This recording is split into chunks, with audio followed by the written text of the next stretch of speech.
November 15th at 4:25 Eastern is circled on my calendar. Patriots Giants at the Meadowlands. We know the G-Men had the Pats number back in 2007. In 2011, of course, winning the Super Bowl. But this time around, New England is favored by 7 to stay perfect. Skip, what chances do you give the G-Men to win this one? I must admit to you, when I first saw this betting line this morning, only 7? Oh, God. It sort of gave me pause. I thought, well, somebody in Las Vegas, people who are very smart at what they do, they're giving the Giants a little bit of respect here. Just a little bit. It's only 7. I thought it might be 10. And I will be the first to admit to you, Eli Manning against the Patriots scares me to death. I'm not kidding. I'm not faking. I'm telling you from my heart, he scares me to death. Eli Manning versus New England has nuclear capability. You want to know why? He is descended from, as you always say, NFL royalty. Son of Archie, little brother of Peyton. And Eli Manning grew up around pro football thinking he was really great at what he was about to do because his father was really good and his big brother is really good, and he should be really good. He's 6'5", he's got all the talent in the world, and he is the weirdest quarterback in the history of this league. I never know what to make of him. You say Jay Cutler is emotionless and hard to read, and what's your other word, apathetic or whatever. Half the time I think Eli's Jay Cutler, except Eli he's Jay Cutler with 2 of the most unlikely and lucky playoff runs in the history of this league. Both of them resulting in Super Bowl wins, lucky Super Bowl wins over my New England Patriots, my Tom Brady Patriots. And I never know if Eli cares or doesn't care because he will try anything at any moment, and if it blows up in his face, he just shrugs and goes on because he's Eli Manning. His father's Archie. His big brother's Peyton. He's made all the money he'll ever need in the world, and he just goes on to the next play, which is why Eli Manning has led this league in turnovers, in interceptions 3 times. And my favorite stat, would you believe that since the start of 2007, listen to this, Jay Cutler is 2nd in the NFL in turnovers since the start of 2007. Guess who leads in turnovers since 07, the start of 07? Eli, by far. He has 181 turnovers to Jay Cutler's 2nd place, 161. That's Eli Manning. When you least expect it, he will just blow up, and then he'll blow up on you. And listen, those 2 plays in the Super Bowl, the first one to Tyree, it's the biggest pass in a prayer I have ever seen. It's 3rd and 5 at the 44, their own 44. I don't know how he got away because he's not that athletic. And then he just flings it to nowhere. I don't know what Rodney Harrison was doing. He wasn't doing anything. We'll talk about him later in the show.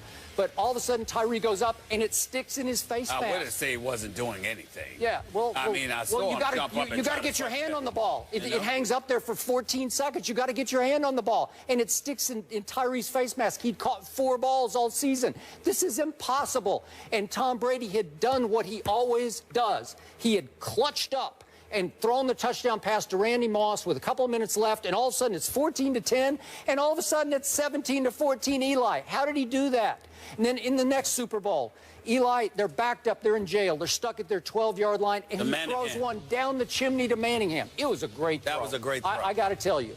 But it followed on the heels of the unluckiest throw in Tom Brady's career, because I'm getting ahead of our video here, but just before that, Brady had Wes Welker right down the seam, just wide open. Just lead him a little bit. Just lead him just a little bit, Tom. Hit him in stride. It's going to be a touchdown, and the game's going to be out of reach. But no, he threw it a little behind him. Tom Brady made a bad throw. I said this. I said it at the time. I thought it was a bad throw. I don't recall. That's so just me. I'm touched. Okay. There was a moment for me. I said it the next day. A lot of people said Welker dropped the ball. I thought it was a very difficult, because you're going to make Wes Welker, who's not your typical deep threat wide receiver, flip in the air and try to catch the ball over the wrong shoulder.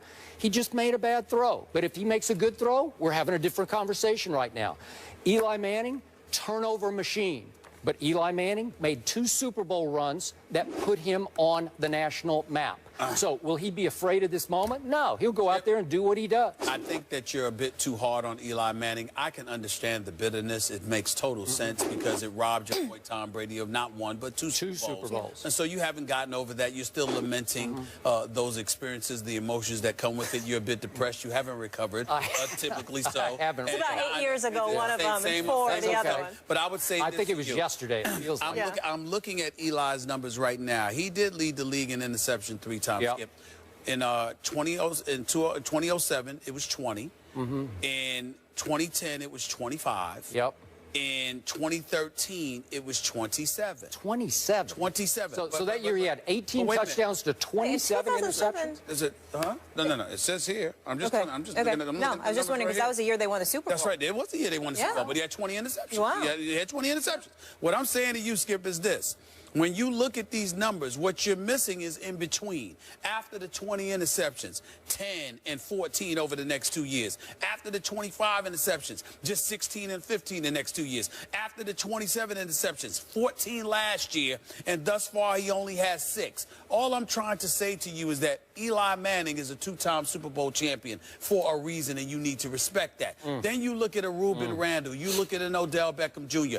I don't recall Eli Manning having those requisite weapons. Manningham was good, and you had some other weapons, but you didn't have an Odell Beckham Jr. on your squad. You look at some of the guys, some of the responsibility, rather, that Tom Coughlin and the Giants organization has placed on Eli Manning's shoulders. You know, it's similar to what is asked of Tom Brady in order to do what he did, except for some reason, whether it's schematically or otherwise, okay, you have continuity with the coordinators. You have continuity with Bill Belichick. Even though you've got the continuity with Tom Coughlin, there's always been some upheaval as to what the offense should be doing because of the offensive line, the lack of protection to Eli, the absence of a running game. There's been a whole bunch of stuff that comes with it. So I don't look at Eli as some marginal quarterback, and I don't talk about him that way. There at no time has Eli Manning reminded me of Jay Cutler. At no time has that happened. Well, it's more, you know, I don't know if it's Gomer Pyle or what was the character's name for the 50s? The aw shucks kind of guy from the Andy Griffith days. I keep trying to remember. I think that's who Eli Manning reminds me of to some degree. Okay, I'll buy that. The aw shucks kind of guy or whatever. But he didn't seem indifferent. He didn't seem apathetic. He's just always somebody that, you know, his actions weigh heavily on him. He actually cares a lot about what he's doing. And as a result, when he messes up, you can see it in him. It's not like I don't see a guy. I've never looked at Eli and felt like he didn't care. No. I don't think it bothers him a bit to throw an interception. I just don't. Oh, yeah, that's because he's Eli Manning. Well, listen, that's not the He'll Eli be just fine. I see. He's not going to lose that's his job. That's not the Eli I see, and I don't think it's the Eli Molly see. No. I think it's the Eli you see because you're trying to knock him because he beat your boy 2-on-1 again. I knew it. I knew it. It's Super okay. Bowl It's titles. 2-on-1. I appreciate the help, but I don't need it. Let me be very, very clear. You haven't gotten over the fact that your boy lost 2 Super Bowls to Eli Manning. Okay, so I'm looking at the QBRs for Eli Manning every full season since 07. Okay. I don't even see one over 66. It's on scale of 0 to 100. Nope. That's how wildly inconsistent he can be. You in the 50s, you told me that was average. Okay. So what's the 60s? Okay, 60. It's right? just okay. His rating right now is at 70. But here's the point. On 2 Super Bowl runs to 2 Super Bowl championships, he had a QBR for those games in that postseason of 73 and 73. Well, that's extraordinary, man. I mean, that's just, and remember, the first one was all on the road. He goes on the road, and then he beat Aaron Rodgers at Lambeau. How could you do that? So you know how you can do that when you have talent and you care. Jay Cutler has talent, but he doesn't care. Go ahead. Timeout, point of order. The Godfather quote, you never tell anyone outside the family what you're thinking. That's what Eli lives by. He doesn't show emotion. The Mannings don't show their emotion. It doesn't mean he doesn't care. It means he's not soft. Second point of order. Do you star in a Gatorade commercial? Did I? Yes. Yes, you did. Yes. Well, I think star in. We're all champions. Excuse me, we're all champions cast in that. Do you think Eli doing his rings? Do you think they said, let's cast the weirdest quarterback in the league, or let's get champions for this commercial for Gatorade? They were torturing me to put me just after Eli. Just a couple of frames after Eli. I had to watch him do this to the camera with 2 rings, and then I have to say it. They cast him because he's a champion. Yeah. That's right. Respect There the you man. go. Yeah. You probably asked to be a part of that Gatorade commercial because of Eli. I did not. That might have been the reason. It was a setup. That might have been the reason. Yeah. I don't think it was a setup. They didn't call Tony Romo. They called By the way, it's Eli. a great Remember commercial. that. It is a great commercial. Thank you. Proud of you, bro. Rex Ryan isn't pulling any punches versus the Jets this weekend. The guys will react after the break. Good old Rex being Rex. More First Take in a minute.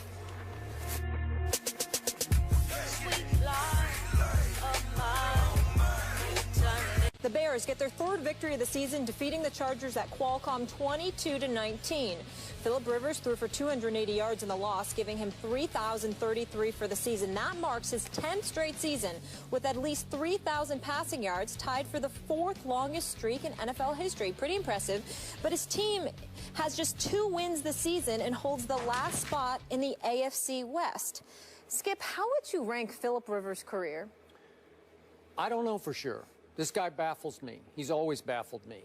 We did a show in Miami around the time LeBron broke through and won his first ring. Remember that over the Thunder? Mm-hmm. And we had a question in the show about Phillip Rivers, it's about which athlete needs to break through now. Who has the most pressure on him? So I'm going back. What is that? 5 years almost now. 4 years, and I picked Phillip Rivers. He needs to validate his sort of top 10 ranking as a top 10 or even top 5 quarterback statistically with something big in the playoffs, a big playoff run.